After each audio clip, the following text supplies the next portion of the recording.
friend in Washington is someone who stabs you in the chest. This is one of the jokes Brent Scowcroft uses to begin his talks. And while he has a great many very good, very close friends, he's also been betrayed by those closest to him. I want to thank the Strauss Center and the Clements Center for inviting me. Incidentally, both William Clements and Robert Strauss make brief appearances in the book. I'd like to thank Will Inboden, Bobby Chesney, Paul Miller, Ashley Moran, Steve Slick, Jessica Mahoney, and Catherine Evans in particular for making this possible. And thank you for coming. I'll do this now since you might have to leave early or because you may be unhappy by the end of the talk. Incidentally, when I first thought about what I'd title the biography, there are a few books called The Strategist. In the meantime, 3 books have been published with that very same title. One is a police procedural, another is a financial thriller, and a third is advice on how to be the leader your business needs. So much for planning. What's interesting, though, is that in Washington, many do not consider Brent Scowcroft as a strategist, but merely as one of Richard Nixon's and Gerald Ford's advisors, as national security to Ford and Bush 41, as Paul mentioned, and as a longtime Washington insider. So for some, the title may ring counterintuitively. And if he isn't a strategist in the sense of a Sun Tzu or a Karl von Clausewitz, neither is he an abstract theorist in the manner of Walt Rostow in his Stages of Growth and Anti-Communist Manifesto, or world historical analyst in the manner of Henry Kissinger's sweeping arguments in World Order. In fact, several of my interviewees, including a former Secretary of Defense and a former National Security Advisor, told me they didn't especially think of Scowcroft as a strategist, with one NSC official during the Reagan years saying he regarded Scowcroft as, quote, operating between the 40-yard lines.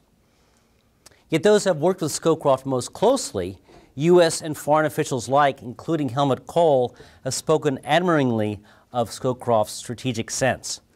It's just that he's kept this sense out of public view, if with a few exceptions. One exception has been his op-eds, most notably that in the August 2002 Wall Street Journal, which enjoined the George W. Bush administration not to rush to war against Iraq.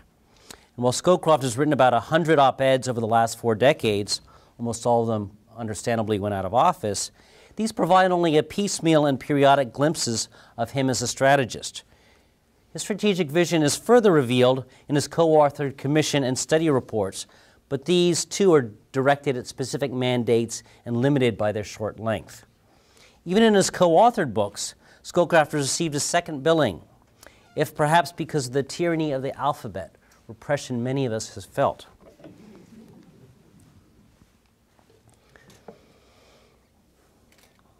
There's also been published interviews with him and journal articles he's written, but these too have been limited in scope and focus. Perhaps the best public source is his oral history at the Miller Center at the University of Virginia, but it overwhelmingly focuses on the Bush years and with the agenda set by the interviewing team, not Scowcroft himself. Because of these reasons, his global vision has not been visible on the order of a George Kennan, a Richard Nixon, or a Henry Kissinger. At least not yet, I might add. This is where the publication of his memoirs may help, since he'll be addressing his overarching philosophy and general approach to national security policy and international relations. He's worked discreetly instead, almost always behind the scenes, whether in small groups, one-on-one, or in closed meetings. So these are from the Ford Library and sort of Ford sort of the White House photographer. You get a sense of him and his interactions, and you see the different places on the White House grounds and the Oval Office, and then in the Kennebunkport.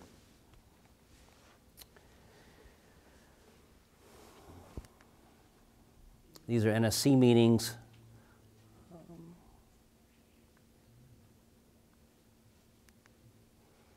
Air Force One and listing the phones and so forth.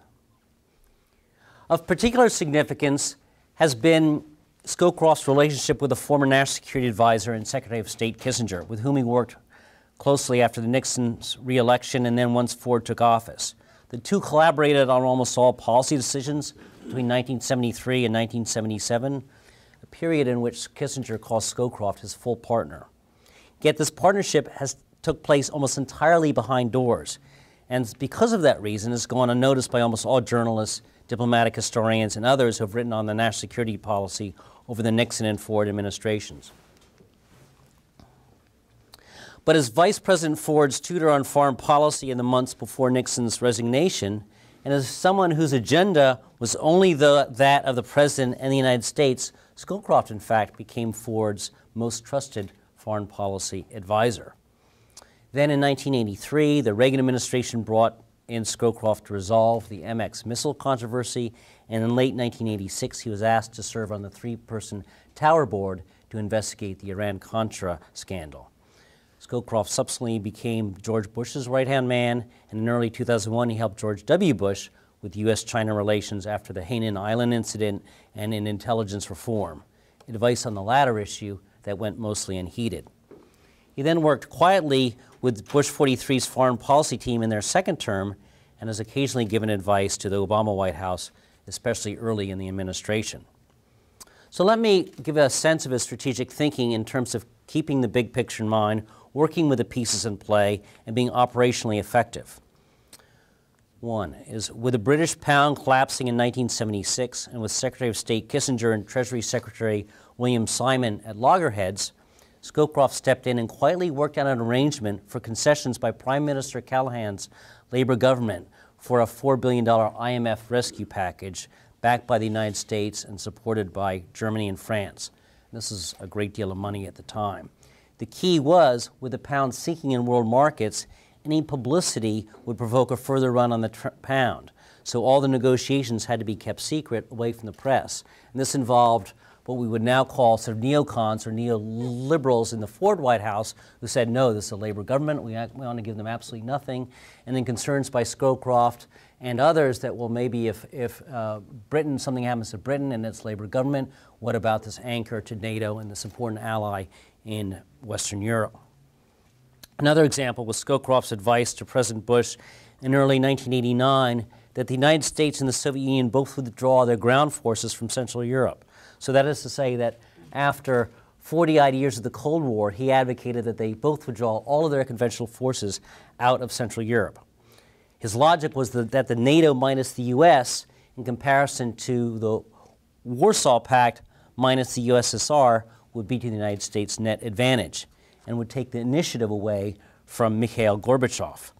Although the idea provoked a firestorm in the administration, especially from Defense Secretary Cheney, the President agreed to a scaled-back version of the plan.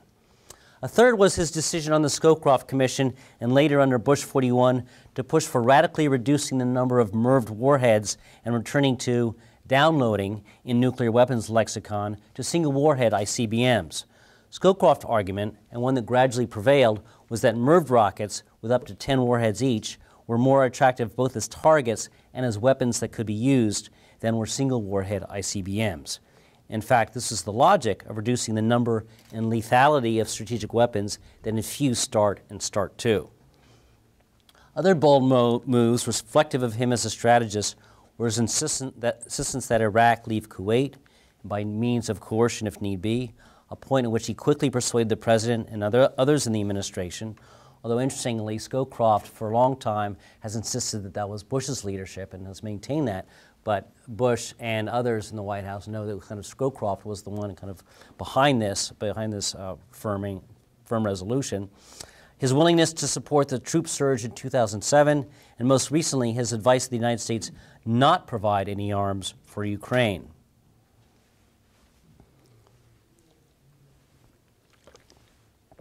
So what has allowed Scowcroft to have such enduring influence on national security policy?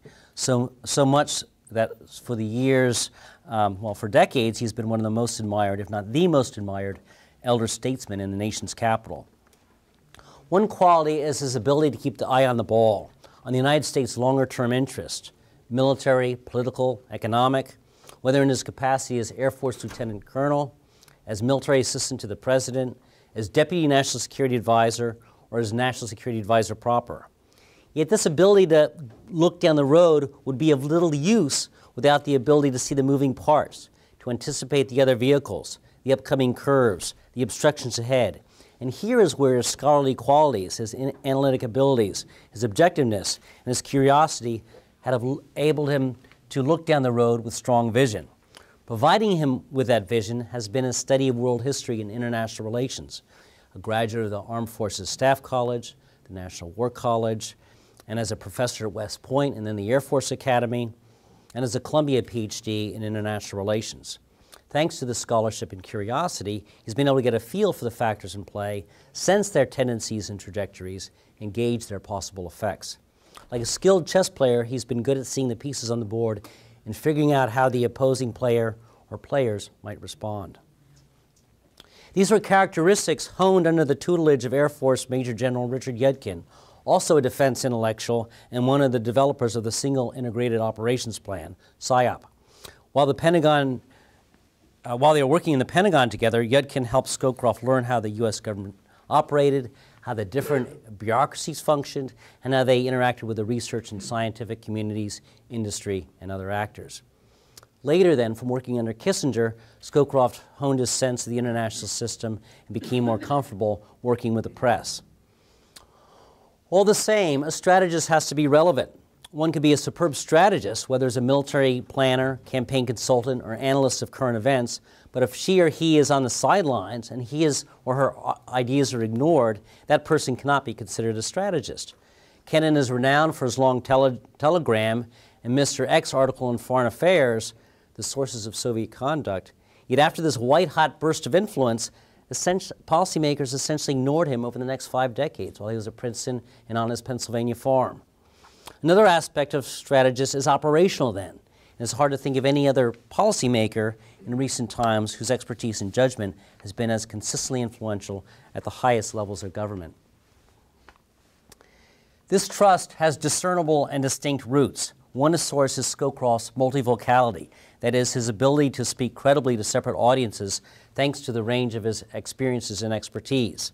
So this is experience and expertise in international relations, in nuclear weapons, in military affairs, in intelligence, and in economics. One colleague of his said he was his own international lawyer.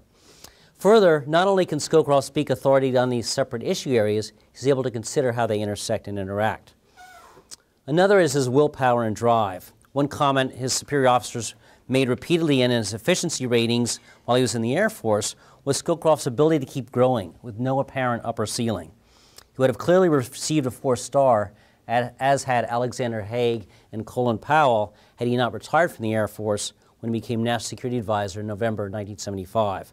Something, by the way, that he didn't have to do. In fact, he could have kept his military commission, and as did others. A third factor of this trust is his cordial and respectful personality. Another frequent comment made by his superior officers was how easy he was to work with. He impressed his Air Force bosses not only with his initiative and willingness to go the extra mile, but his ability to be a team player, even if the ultimate decisions didn't even go his way. He had strong, well-informed views, to be sure, but he's willing to be persuaded by new evidence and strong argument. He listens. If he is very serious, reserved, and has rightly been described as very compartmentalized, he's also affable. He teases, he plays pranks, now less so to be sure, has a very good sense of humor, and was not above making off-color jokes. He gets along well with others, and he has a good sense of how to pitch his remarks, whether to associates, reporters, academics, military officers, foreign leaders, students, or young people. In fact, the interns at his office at the Scowcroft Group on Farragut Square refer to him as Yoda, because he's now almost 90, and he's,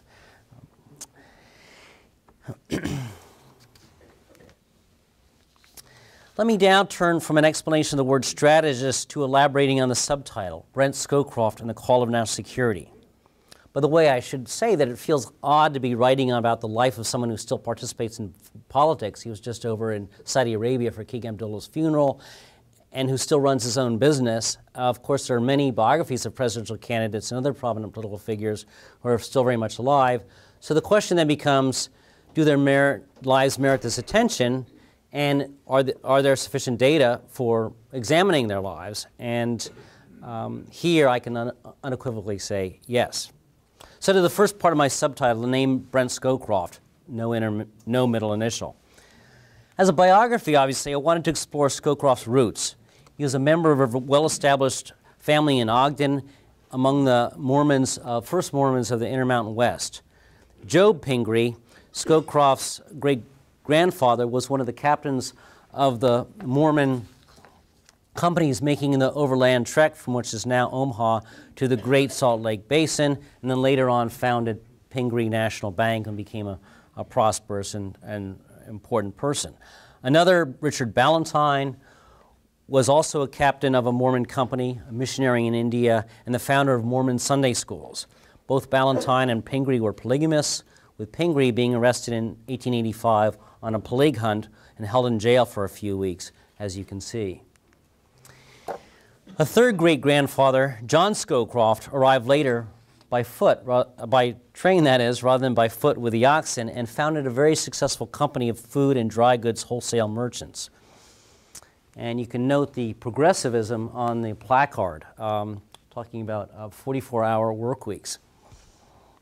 And his business was very much helped by the fact that Ogden was an entrepot for rail traffic throughout the West. Something like 7 different railroads terminated or joined in Ogden. And so freight trains had to change engines and passengers had to switch from Union Pacific to Central Pacific trains or vice versa when traveling transcontinentally. You can't go anywhere without coming to Ogden, town leaders boasted. Incidentally, during the Prohibition, Al Capone is reported to have said that Ogden, known as Little Chicago for its gambling rooms, brothels, opium dens, and crime, was too rough a town for him. Scowcroft's father managed the family business, and he was close to both his father and his mother, and by all accounts had a happy and active childhood, the youngest of 3 children and the only boy. These are sort of, just kind of get a sense of the scale of Ogden in the 20s and the family business.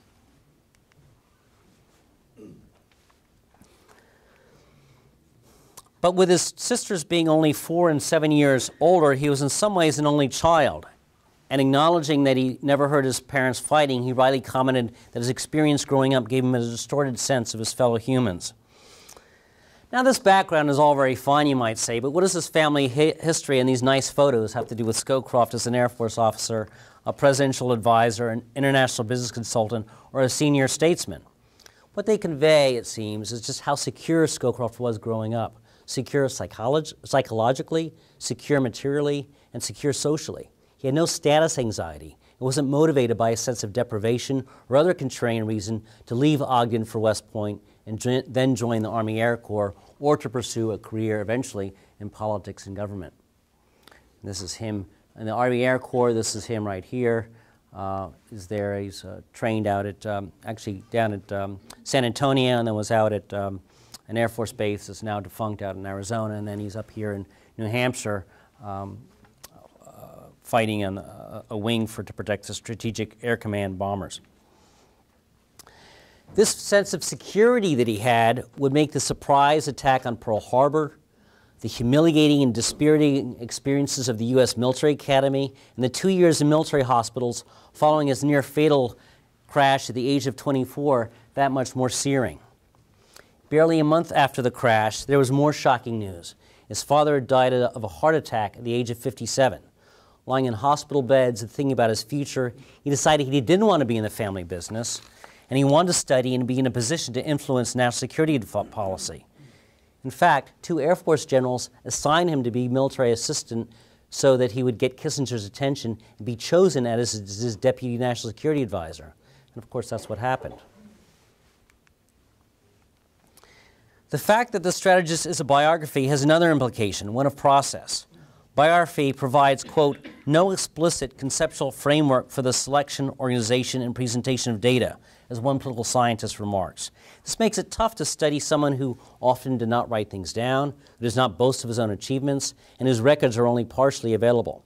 So I looked through what archival and oral histories I could, read the many books and articles on U.S. national security policy by historians, journalists, political scientists, and former policymakers, consulted other secondary sources on individual presidents, presidential administrations, and particular issues and regions, and otherwise use what I could to bring the man and his times to life.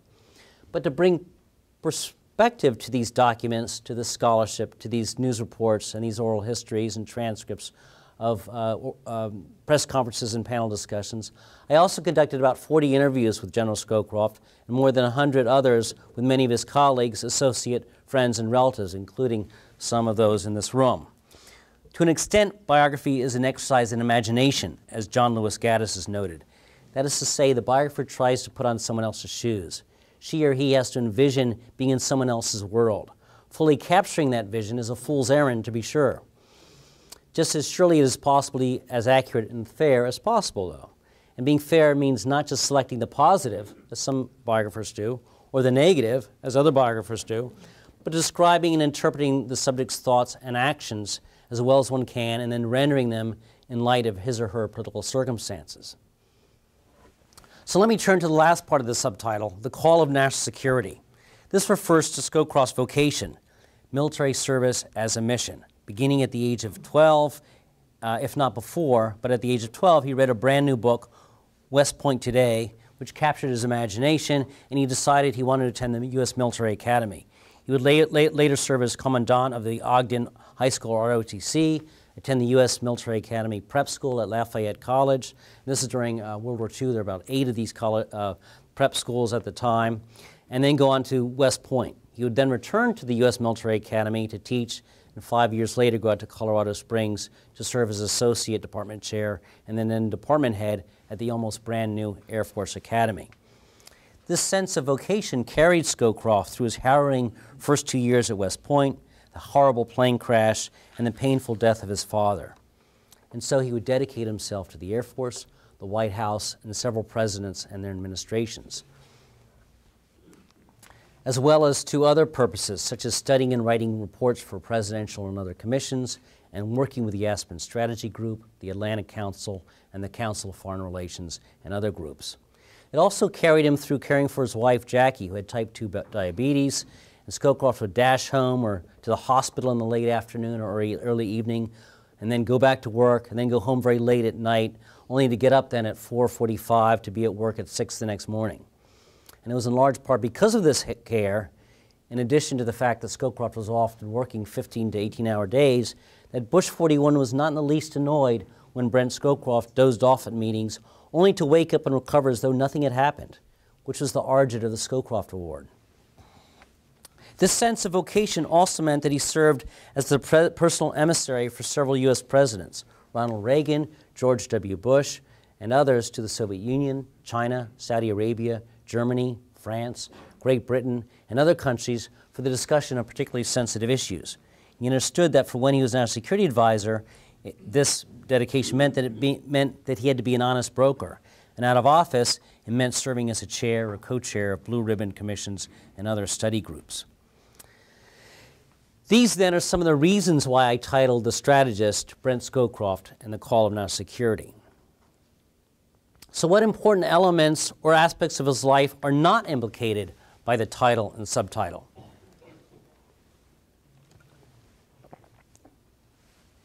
One, I think, is the momentous history of which Scowcroft was part. He played a key role, sometimes the key role, in many of the chief events of U.S. national security policy over the 40 years. I therefore devote almost 24 chapters out of 31 to Scowcroft's actions in the White House under Nixon, Ford, and Bush 41, or as an advisor to Presidents Reagan and Bush 43. I followed 2 decision rules in these chapters. One was to focus on a few key events, such as the U.S. evacuations from Saigon and the development of U.S.-China relations, the Tower Board's investigation of the Iran-Contra scandal, the lead-up to and implementation of the 1991 Gulf War, and the decision to attack Iraq in 2003. At the same time, I also wanted to focus on Scowcroft's role in other important, if less well-known events, such as the reform in the intelligence community after the disclosure of the CIA's family jewels in 1974, the 1976 Korean tree crisis, also known as the Korean axe murder incident, and why Condoleezza Rice departed from the example set by her mentor and friend after 9/11, an example she said she wanted to follow. Another is Scowcroft's role in pioneering the development of of the development that high-ranking government officials go into international business consulting after serving in office, a niche, or rather niches, that didn't exist before the 70s. So we can think of Kissinger Associates Incorporated, which Scowcroft actually co-founded, the Scowcroft Group, his own company, the Cohen Group with William Cohen, Albright Stonebridge with Madeleine Albright and Sandy Berger as two of the principals, and the Rice Hadley Gates Group, and others. The other decision rule was to be as definitive as possible, given the archival records now available, even if many haven't been released, the recent scholarships by journalists, historians, political scientists, and former U.S. officials, and the ability to interview many of the participants in these events, a number of whom have already passed since I started, which is maybe more common on my fast progress than the health of my interviewees. Here my goal was to condense these issues into short chapters, since most of these topics have been the subjects of several or many books and articles, and to draw out Scowcroft's role, given his reticence with archival data, a scouring of secondary sources, and thorough interviews. Accordingly, the book offers new perspectives on the evacuation of Vietnam in April '75 and the Mayaguez 2 weeks later in May. Scowcroft's performance as chair of the President's Commission of Strategic Forces, that is the Scowcroft Commission, where President Reagan announced the support for FDI, Star Wars, in the midst of his own committee's assignment. The reasons behind the pause in U.S.-Soviet relations after Bush took office in 1989, the flows and ebbs and flows of U.S.-China relations in the months leading up to and then following Tiananmen Square, the rise and fall of the New World Order, the phrase used by the Bush administration in the lead-up to the 1991 Persian Gulf War, and the story behind Scowcroft's dissenting op-ed in the Wall Street Journal in August 2002. Suffice it to say that Bush 41 did not put him up to it. But the title also obscures misjudgments, mistakes, and some less comfortable aspects of national security policy. One mistake, for example, was the mishandling of the Panama coup attempt of October 3, 1989, where the coup against Noriega could have easily succeeded, but the administration didn't have his act together. Scowcroft admitted, "We were sort of Keystone cops." Another was the almost total neglect of Afghanistan and Pakistan after the Soviets pulled out, with disastrous longer-term consequences, namely the blowback from the radical mujahideen supported by the United States and Pakistan. Scowcroft also voiced regret over how the administration had handled Yugoslavia, wishing in hindsight that he and the administration had been more proactive with what they knew about the atrocities in Bosnia-Herzegovina. Then, too, the administration misread the signs that Iraq was going to invade Kuwait in early August 1990. Neither does the title get at, and nor do I, at the Covert Actions Commissioner sanctioned by Scowcroft, whose role as National Security Advisor was to oversee covert action. Nor does it get at the public diplomacy and public relations efforts of the Bush administration to get bills and resolutions passed, vetoes upheld, and presidential nominations approved. And I have a little bit on this. Finally, the book's title does not give a full sense of Scowcroft's internationalism, as the historian David Schmitz emphasizes, and he's the other biographer who writes a biography of Bush in terms of his internationalism, and just as National Security Advisor under Ford and Bush 41. As an enlightened realist, which is what he calls himself, he accepts the world as it is and believes the United States should work with existing powers in pursuit of common goals for the promotion of international stability. This means having open lines of communication with the Soviet Union, the People's Republic of China, Arafat and the PLO in the 70s, Iran, and other opposing governments or rogue states. Indeed, this has been the hallmark of his career, a combination of toughness, strong defense, walking softly and carrying a big stick, and being open to bilateral negotiations or multilateral agreements. So how then does the study of Scowcroft's life and his approach to national security policy inform us at present? Well, it seems, for one, a study of his career and the implicit comparison that a biography of Scowcroft makes with other national security advisors and other administrations reveals the importance of personnel and interpersonal chemistry in the White House, both between the President and the National Security Advisor, and the National Security Advisor and the President within the Department, within the Secretary of State, the Secretary of Defense, the DCI, and other Secretary of the Treasury, and other principals. So that it really brings out the importance of these interpersonal factors in making an administration successful. And we can think of other administrations, Reagan and perhaps the President and others, that have been much less successful at organizing national security policy. So Scowcroft learned from the very difficult Nixon-Ford years and the Iran-Contra affair. Several things came clear from his experiences. The NSC had to coordinate policymaking and not conduct foreign operations. The president and his principals had to be able to delegate responsibility for national security policymaking, which a lot of it fell to the Deputies Committee and the Deputy National Security Advisor, which meant that this policy had to be closely coordinated and staffed. And then all the different agencies and their principals had to buy in to the president and his inner circle and their interpretation of U.S. national interest. Furthermore, what the Vietnam made glaringly apparent was that U.S. presidents and their staff had to work closely with Congress and the press if they were to lead effectively. This meant visits with members of Congress and reporters, both individually and in groups. It meant public appearances. It meant orchestrating campaigns to pass legislation, sustain vetoes, approve nominees, and achieve other objectives. In fact, the Bush administration did quite well, considering it had to work with Democratic majorities of both houses in Congress throughout its tenure, and then media and public opinion that was arguably tired of a third term of Republican presidency. So that's one lesson, is about the kind of the interpersonal and the learning from Vietnam. And a second lesson is of his indirect approach. One of his characteristic ways of diffusing problems is to think about how to undermine their causes so the problems themselves dissipate. So this is kind of a policy through indirection. Rather than belligerently demand that the wall be torn down, for instance, Scowcroft and his NSC staff and administration worked to create the underlying conditions such that the Berlin Wall would no longer be necessary, so it would fall of its own accord. Now, of course, this wasn't entirely their own doing, but they put the processes and sanctions and incentives in place that could happen. Scowcroft, Bush, and Baker, and these three with their staffs pretty much ran things, wanted to take the initiative away from Gorbachev.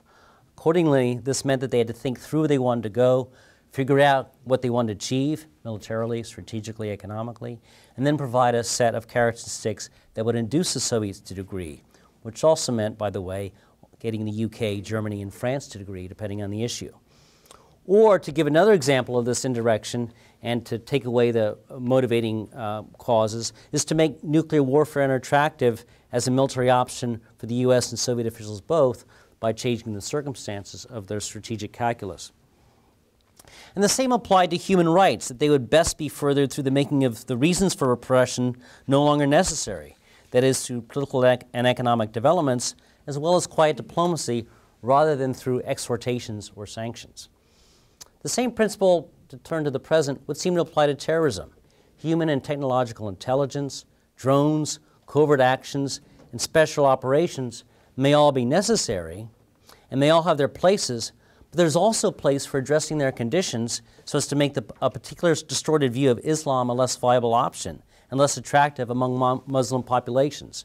Jihad, after all, means religious duty. It can be peaceful and no way necessarily means violence or terrorism. The Quran is inconsistent, and ISIS and other radical groups omit important points about peace, respecting other faiths, and other tenets.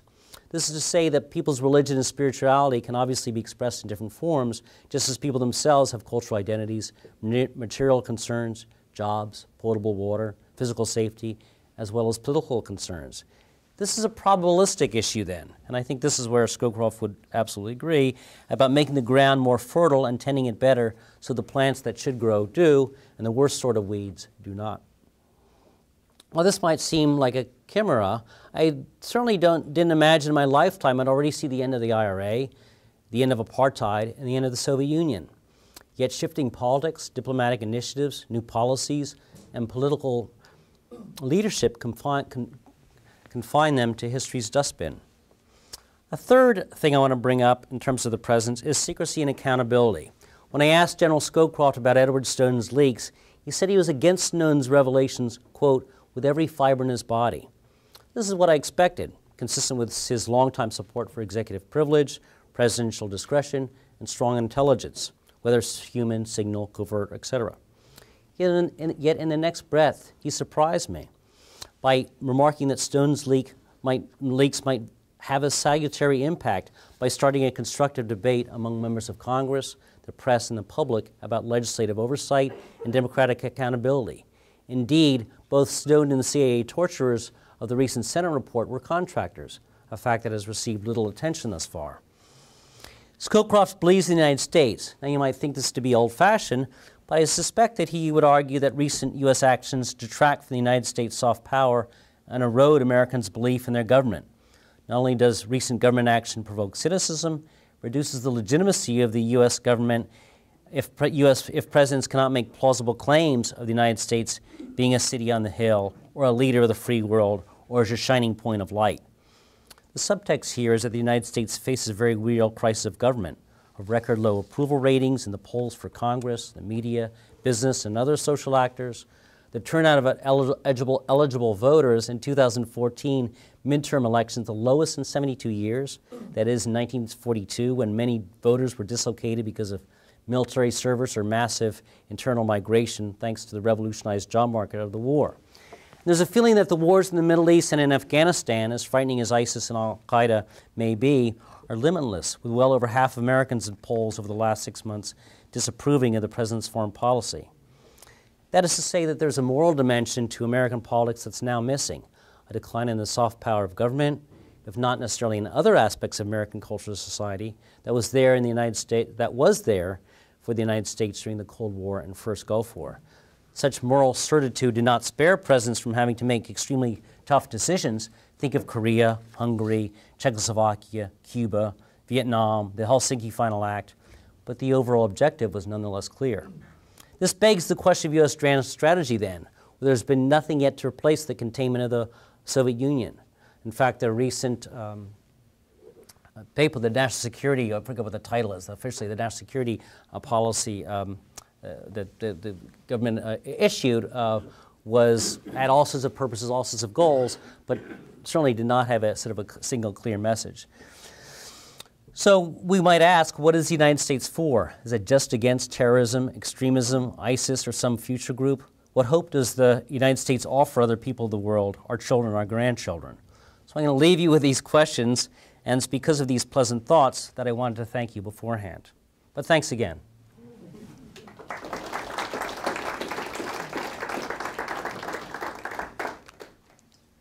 We do have time for some Q&A. Yes. Thank you very much for the presentation, Professor. What do you think Scowcroft's most lasting contributions will be to U.S. strategic thinking? I think it's this combination of kind of the hawk and the dove. I mean, I think one is his ability to coordinate, to think about the organization, his combination of kind of what I talked about, keeping his eye on the ball, about thinking and being sort of this really patriot and being sort of selfless in pursuit of the president's and what he regarded as the country's goals, and then knowing the different components of that, whether it's economic, strategic, conventional military, what have you, and then having the operational skills to bear this out. And I think certainly in terms of historically, I think the chief legacy is really going to be the end of the Cold War and the reunification of Germany, and really that you have an empire collapsing with only a few dozen deaths. I mean, this is remarkable and unprecedented in history. So I think that's going to be the chief events. In terms of the style, I think it's this organizational building. In fact, someone asked me a couple days ago, well, what do we learn in terms of the any first possible presidential candidate? And I would say is, well, look at how do they handle their staffs? How do they use their top advisors, especially on things that they don't know very much about? And that's something I think the journalists and the public isn't inclined to look at. It's not terribly sexy, but you think in terms of thinking, well, how does this work, this interagency process, the ability to sort of listen and coordinate is critical and doesn't get sufficient attention. Thank you. Yep. Yeah. Here. Do you want to call people? In your book, in part about the Wall Street Journal article that you're on, how that actually, so it really irritated Condoleezza Rice, but it actually gave Colin Powell some room as far as his opinions on the matter were concerned. And I was wondering if you could elaborate on how people who thought like Scowcroft were sort of marginalized in the first part of the Bush administration, and maybe how that changed when Robert Gates took over as Secretary of Defense. Yeah, I mean they were. I mean, you probably know that the outstanding voices on the Hill were kind of badgered and threatened. Sort of journalists. There was some reculement. It was really if you were. I mean, I think the lesson. It only took 2 or 3 examples for people to know that if you're kind of outspoken against kind of this juggernaut. And we have to remember how fearful it was. I mean, Cheney said it was not a question of if, it's a question of when the next act of terrorism is going to happen. So there is this, and certainly the president, his advisors, I mean, there's a kind of a blanket campaign to convince that this really is an imminent threat and that it's tied to Iraq.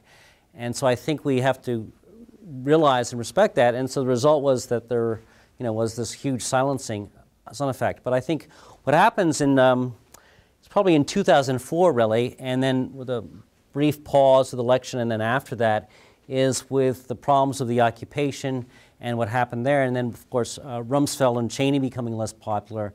Then you have Gates coming in 2006 after the election.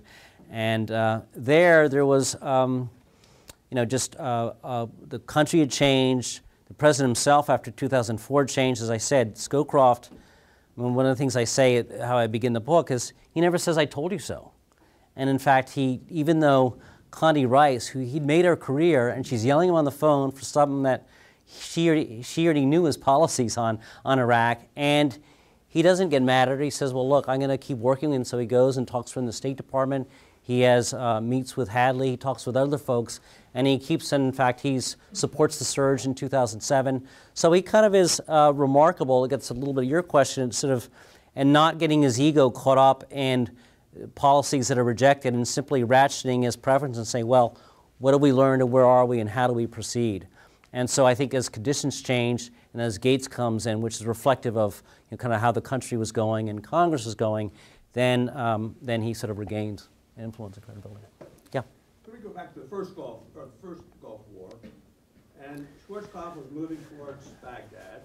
Looked like he was unstoppable, and then they had that big comment. What was Scowcroft's advice to the president on whether Schwarzkopf should go forward and then defeat Saddam Hussein, right, or whether he should stop?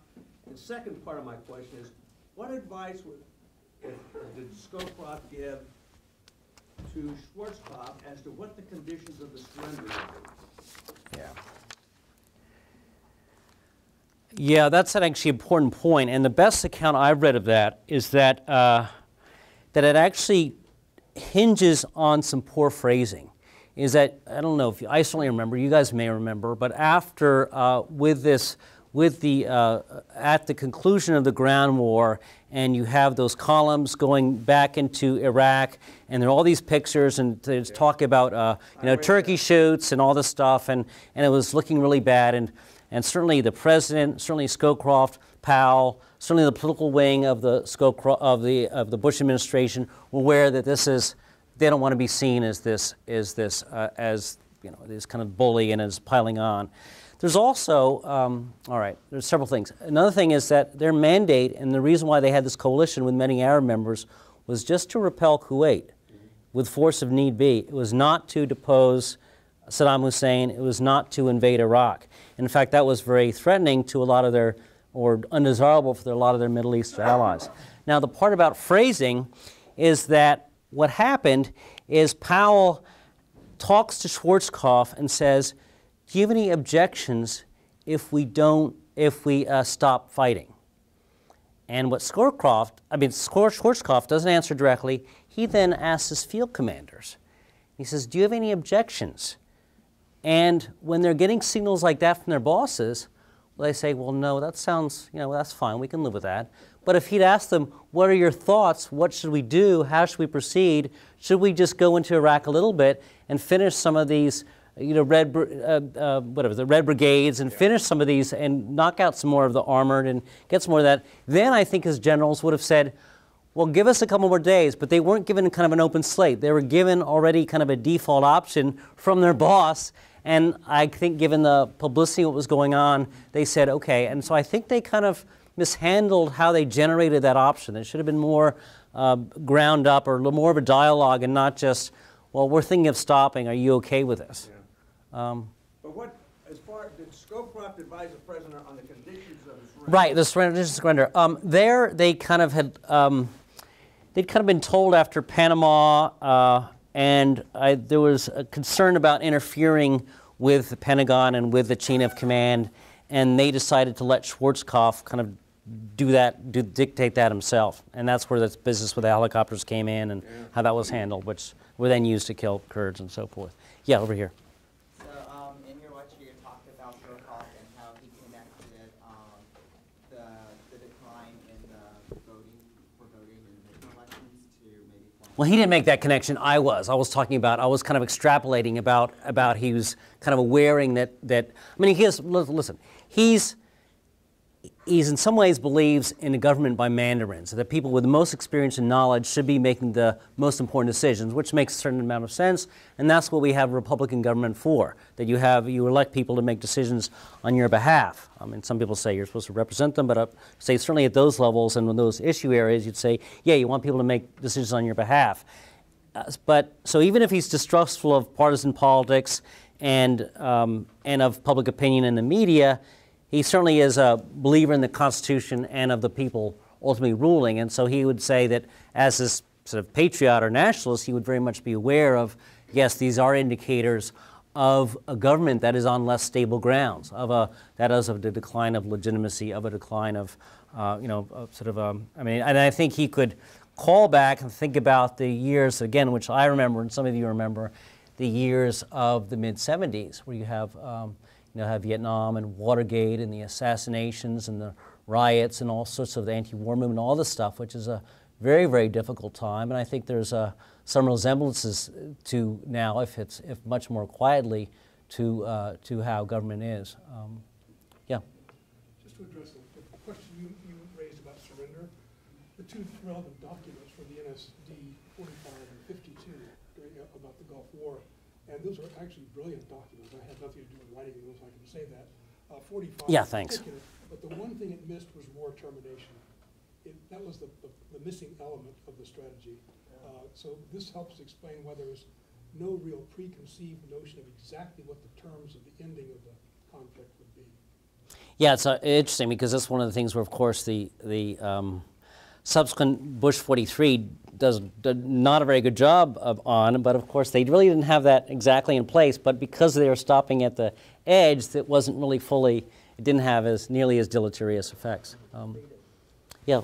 Following on this exchange, the actual communication with Schwarzkopf was from Colin Powell, Chairman of the Joint Chiefs. Yeah. And there were a lot of very heated exchanges between the two of them on a great many issues. Yeah. With not all that unusual for Colin to say, Schwarzkopf, you aren't doing what I told you to do in the process. So that plays also in this whole issue of how the determination. The chairman was the one who was most distressed about the press, about the continued attacks on the retreating ones, and his advice was very strong. Go ahead and terminate the action. His was a much more forceful voice on this than Scowcroft. Yeah.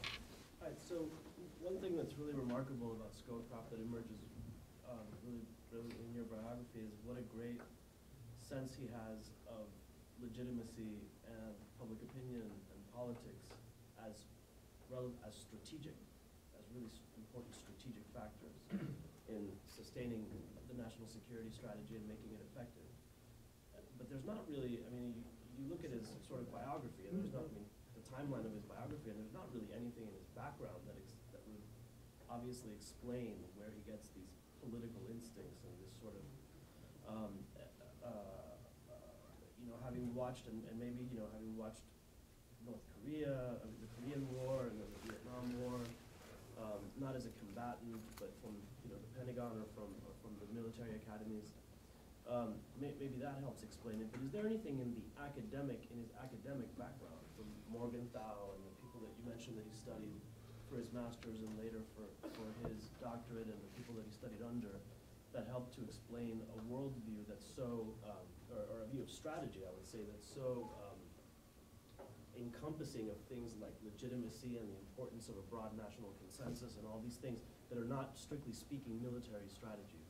Yeah, I mean, the realism part, I mean, the Morgenthau and his advisor, William Fox, those kind of were pretty much of the same cloth as what he was learning from Kissinger. So those are all part of knowing kind of knowing the factors and thinking about how to maneuver with all these different cross-cutting pressures. And Kissinger was great at linkages and making these connections, and so was Scowcroft. But in terms of the legitimacy in public opinion, I think this is really just born out of Vietnam War and of how that went. And they realized that they had lost this and then they had lost this really in, with Congress. They lost this in public opinion.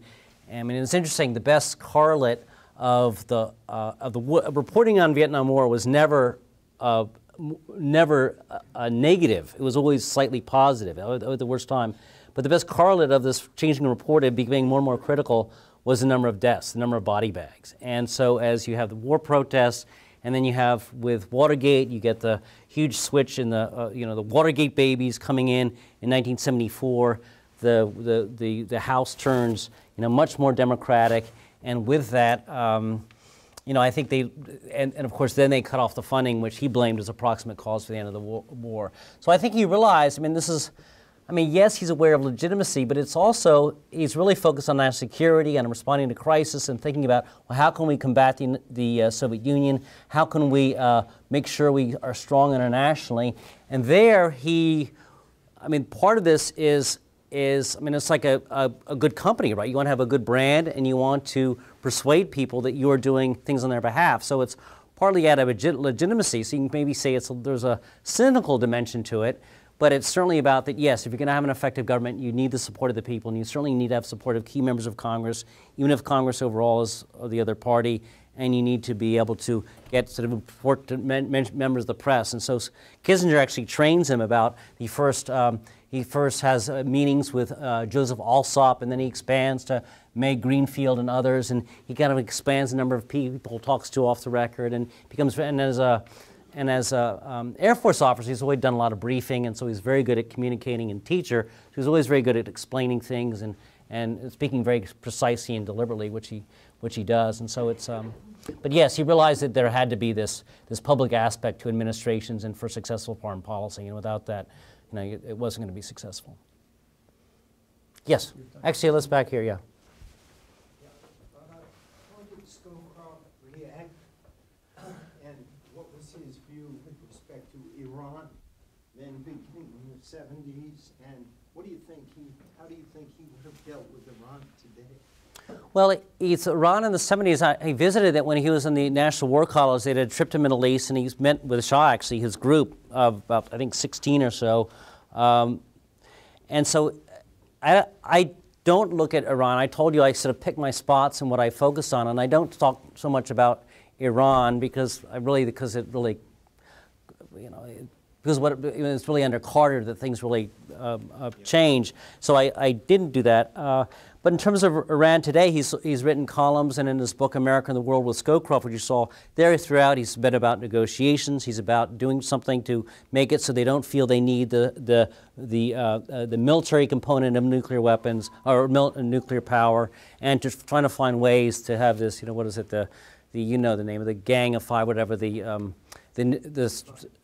P5+1, thank you, of getting the Russia and the other nuclear powers to kind of persuade Iran about how they manage it. So he's been quite outspoken on that and written in op-eds on this. Yeah. Okay, so a big theme recently in government has more or less been transparency. We see that with maybe Obama's emphasis on transparency within the early years of his government. We see that maybe with the rise of places like the Center for Responsive Politics, Project Smart, and other institutions. How would Scowcroft respond to the claimed need for transparency in regards to foreign policy? Well, I think you don't want transparency in a lot of things, right? Think about a lot of things you want to be negotiating. How did the Constitution, how was that established? It was established behind closed doors.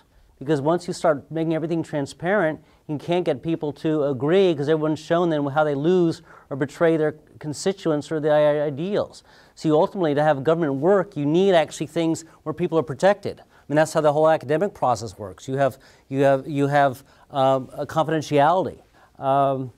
So I think the idea that you just want transparency is a little bit of a red herring. At the same time, you do want accountability. You want clear chains of command, and you want clear occasions where, and when decisions are made, presumably you have a sense of why they are made, even if you don't necessarily want to have every person tied into every, because you don't want to say if you're negotiating something, you have to concede. You don't want to be the one who's pointed out as making those concessions. You want to have that. You want to have that kind of protected. So I think that to a large degree, you want. You have to be wary of confident of all-out transparency. We do want to leave time for you book signing at the end. Sure. So please join me in thanking Dr. Sparrow.